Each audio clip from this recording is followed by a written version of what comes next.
Welcome back to the park, everybody. Welcome to part 3 of this series about how I move money around and when I move money around and why I move money around. This time, this part's going to be the results that I'm looking for. As you can see, I'm back in the park, back walking again, and the water is not as high as it used to be.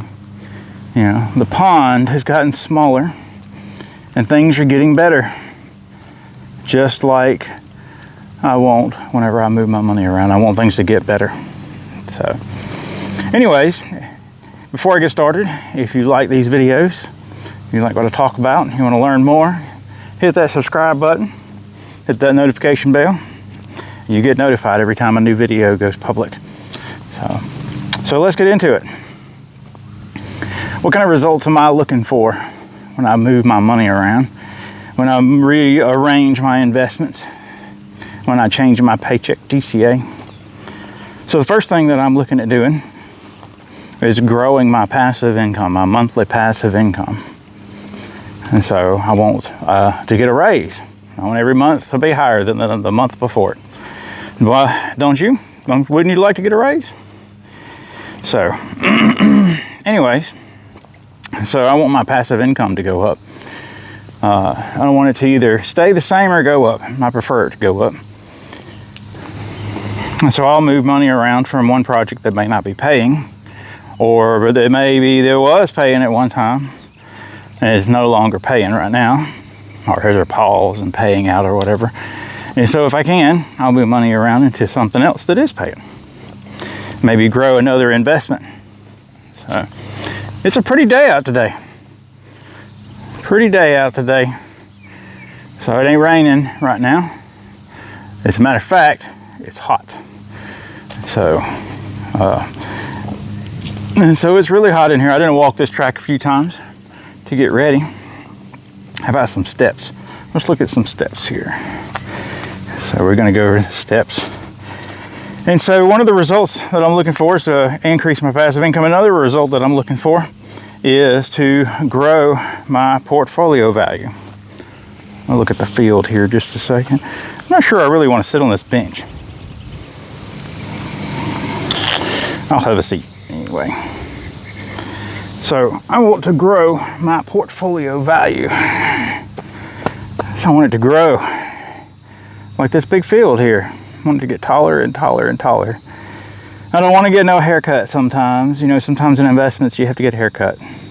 Sometimes things happen and you can get your money out, but you have to take a deep discount when you get it out. I've had that happen on more than one occasion. And so I move money around to try to account for that and maybe prevent that from happening next time. Or if it does happen, make sure it doesn't affect my portfolio too much and my portfolio doesn't go down too much.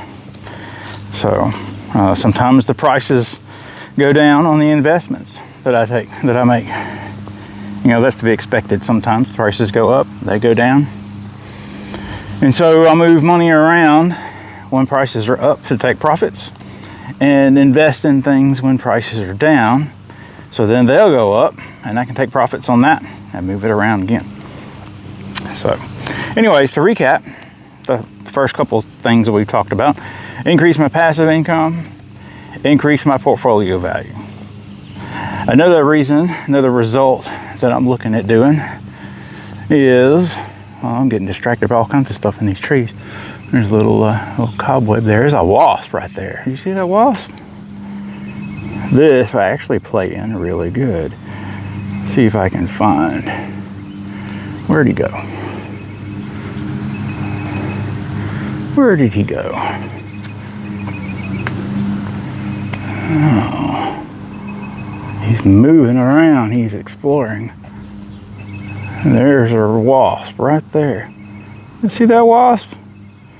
That'd be really risky for me to get close into that wasp. Well, you can zoom in though. See what he's doing. It's like he's inspecting things or building a nest or something. Anyways, so with my investments, one of the things I want to do is reduce risk. If I see something that looks like it's dangerous, like a whole bunch of wasps, I can take a closer look at it but how close do I want to get to it? Like that wasp earlier. I can zoom in from a distance, but do I really want to play with it and handle it and go out and touch it? And so I'll look at different investments, and some investments are looking really, really good from the outside. But then when I dig in and I look on the inside, where's the money coming from, that kind of stuff, sometimes it doesn't look as good anymore. And so some of the things I'm in, I might get into them, and I might have done the research, and there may have been some changes that have happened. And so it's time for me to make my exit and get out and go into something different, something better. So I need to do a video on exiting investments and how to exit investments. Anyway, it's kind of hot out here. I don't know if you can see me right there. It's kind of hot out here. It hadn't rained in a while. So I want to increase my passive income. I want to increase my portfolio value. I want to decrease my risk. And the last thing, or one of the last things, there's probably a bunch of others, but one of the last main thing that I want to do with my investments, when I move money around, when I change how much I'm in one investment and how much I'm in another investment, I want to raise the floor value on my portfolio. And if you've done any investing in a long time, for a while, then you know the value of your portfolio goes up and down with the market. Sometimes things are hot, like it is out here, and sometimes things are cold. Sometimes things are up, sometimes things are down. And so when it goes down, you want it to go down less, or you want the bottom to be higher than it was before. You know, I'm not giving financial advice, this is just what I want. This is my money, what I'm investing. Always do your own research. Don't listen to some crazy dude walking in the park. Anyway, so I want my bottom of my portfolio, the floor that the value hits, I want it to go down less and less. The amount might be more, depending on how big my portfolio is, but the floor needs to be higher too. So for example, say I have a $10,000 portfolio and the market takes a big dip. It may go down 50% to 5,000. Well, the next time I want to move things around, and the next time that $10,000 portfolio goes down, I only want it to go down to 6,000 instead of 5,000, 6,000. Or if you have a $100,000 portfolio, say I have 100,000, and it may go down to 90,000. Well, the next time I only want it to go down to like 95,000. And so increasing the floor, raising the floor. And so what I'll do sometimes is invest in things that don't change in value. I'll put money in stable coins or stable in type of investments and things like that. I got one of those that I'm in now that's doing really well. I've got another one that I just started here recently, and I think it'll do well too. And so there's others.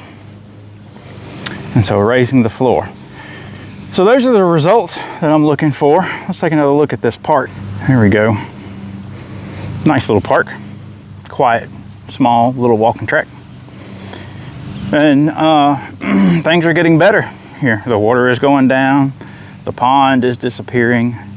Things are getting greener again. It's just like in the portfolio. You want things to continue to grow and get green. Anyways, like I said, it's not financial advice. I'm still learning. I don't know everything. This is the learning investor. And so what kind of results are you looking for when you rearrange your portfolio? And how do you do it? And why do you do it? As always, thank you for watching. Thank you for liking. Thank you for commenting. I hope your portfolio grows and grows and grows. Maybe you can give me a tip or two in the comments. So anyways, this is the Learning Investor. Talk to y'all later.